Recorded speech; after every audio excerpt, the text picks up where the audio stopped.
Okay, I've got my saucepan with some water and a little bit of oil and some salt in it, and I'm going to make some macaroni mater sauce. Paul loves macaroni mater sauce.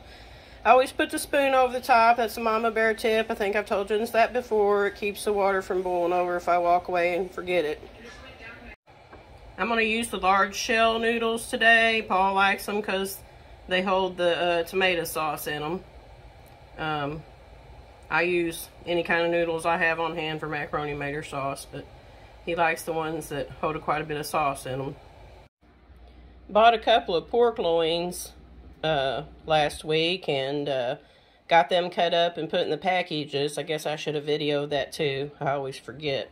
But I'm cooking one package of the pork loin chops tonight. I think I'll batter these. Last week when we had them, I didn't batter them. We like them about anyway, so. Okay, my water's boiling and ready for me to add my noodles. I'll put my noodles in there and I cook them about 9 or 10 minutes because they'll cook a little more in the tomato sauce. Okay, I'm adding my noodles. And add a few more.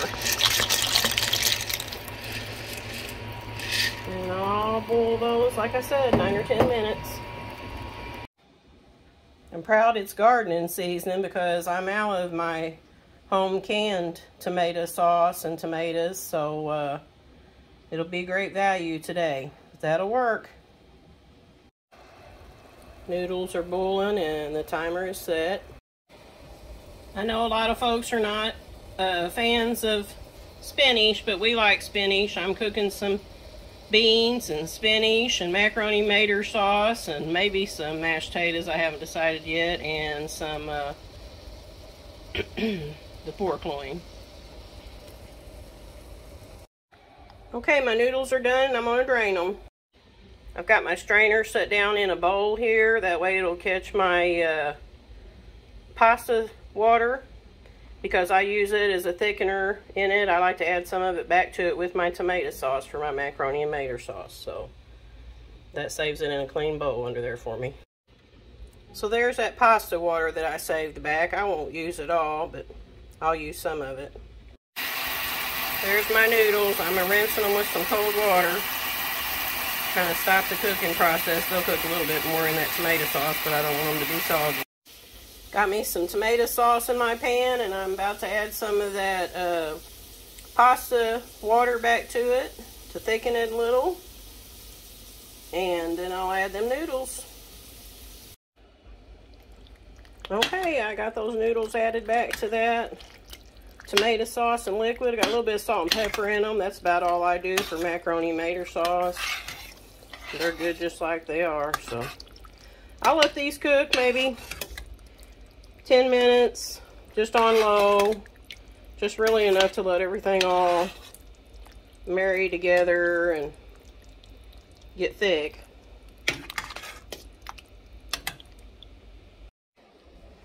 I got a combination of beans here. I think I forgot to turn my air conditioner off earlier. You can really hear it in the background, so some of my video earlier may have the air conditioner running in the background. I just turned it off to video this, but it gets awful hot in here. It's like 80 something here today. We're trying to stay debt free, so I'm not gonna go in debt. I would love a central air and heat. I've wanted one for years, but until we have cash to pay for it, we won't have one. We just have the window units. And we're grateful to have those. There's the macaroni and mater sauce finished there. You see how it thickens up and sticks to those noodles. I think that pasta water helps them do that. Our beans are finished.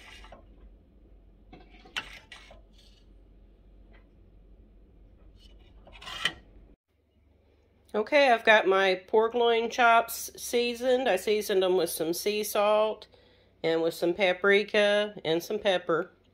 You can put whatever you'd like on them. I'm gonna roll them in some flour, and I'll look up there and see if I have any panko crumbs, but it may just be flour, and I'm I'm gonna fry these. Like I said, we had some the other day with no batter on them, but today we're having batter.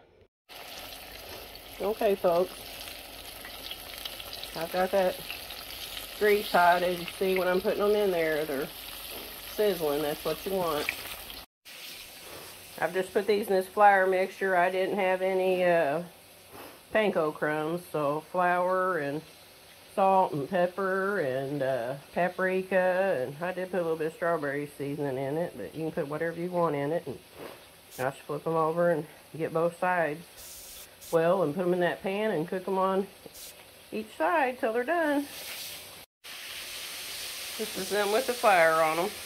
I've got quite a lot of oil in here, but I've got quite a lot of chops to fry. And when I'm done with them, I'll put them on a rack to drain all that grease off anyhow. And if I have to pat them with paper towel, I will. You don't want to fill it up too much, because if you do, then it just creates moisture and they don't get crunchy. So that's all I'm going to put in there right this moment. Alright, I've got my drain rack ready. That's where I always put anything I fry. I'll put it up on that and let it drain all that grease off of it. Alrighty, I just turned them after 5 minutes, and they're looking good. Probably 5 minutes on that side, and I'd say they'd be done because they're thin. It may take 5 to 7, but then I'll put them on that draining rack, drain all that grease off of them, and pat them with paper towel if they need anything after that. Like I said, keep some space in between them so it doesn't just create a moisture trap and just keep them soft. You know, if you want them to be crunchy, you want some room in between each one, give them some space there. Okay, here's the 6 that's done already. I put them in an angle, a slant there, so that they can drain all the grease off of them. That usually is very effective. If there's any left on them, I'll pat it off with a paper towel, but putting them in there at an angle like that lets it drain off of both sides, and it ain't pooling on in a puddle on the top or the bottom, whichever one you keep up. I also have my oven set at 425, and I'm making the cornbread now to go in the oven. Okay, I got my oven heated to 425. I've got my butter melted in a cast iron skillet, and I put 2 cups of self-rising yellow cornmeal mix from the Pearl Milling Company. And I don't put the 2 tablespoons of sugar in it. That's optional. We don't like sweet cornbread. And I put 1.5 cups of water in it this time because actually I'm out of milk. Paul's picking some up on the way home. Usually I have powdered milk or Milnot, but I'm needing to go do a 3-month shopping haul, which I've been procrastinating doing. So water will do when you're out of milk. You hear my timer going off. I need to turn that second pan full of pork chops. But anyhow, and it says 1 egg. I always put 2 eggs in it. I like 2 eggs in it better. That's optional. And I'll be putting that in that hot iron skillet with that butter in it, and I'll put it in the oven, and it'll go in there for 20-25 minutes. Okay, as you can see, it went in that cast iron skillet, that warm cast iron skillet, and I'm going to put it in there for 20 to 25 minutes or until golden brown. Got this second pan of pork steaks almost done, and I flipped them when the timer went off a minute ago, right before I put the cornbread in the oven, and set the timer on them, and this pan of them is about done. And our cornbread will be done in about 20-25 minutes. Like I said, I put it on 425. We'll cook it till it's golden brown. Okay, the pork loin chops are done. The beans are done. Macaroni and tomato sauce are done. And the Popeye spinach is done. Alrighty, I cut up an onion here. And my cornbread's done. Not the prettiest cornbread I ever made, but I told you I was out of milk, so it's just water cornbread. Just called the family in to eat. We're feeding us and my son's family next door this time. We try to have us some little dinners sometimes. We don't get to have them as often as we did. Everybody's busy schedules and groceries are just so high, but We're going to have us a good dinner tonight. We hope y'all have a blessed day. Subscribe to our YouTube channel and help us grow our channel. Share and like our videos. We'd appreciate it. God bless. We appreciate y'all.